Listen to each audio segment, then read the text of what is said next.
jetzt auch mit.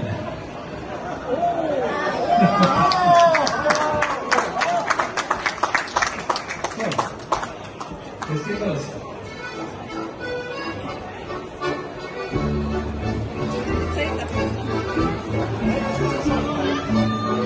Und ich muss mit Mikrofon einstecken.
Ja, das wäre jetzt der Marschierbayerische gewesen.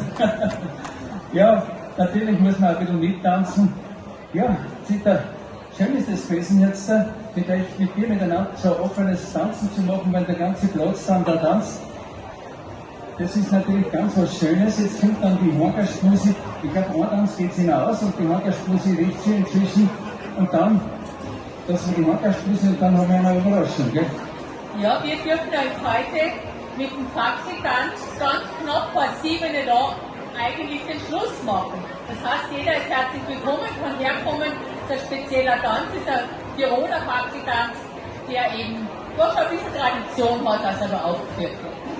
Und wir tanzen jetzt noch die Handy-Masur. Der kann tanzen mit, ansonsten tanzt die Gruppe. Handy-Masur. Ich habe es heute schon gesehen, aber die kann ich nicht, aber wir probieren es halt. Wir werden es schon hinkriegen, gell? Ich kann es auch nicht, hinter mir darfst du nicht nachtanzen.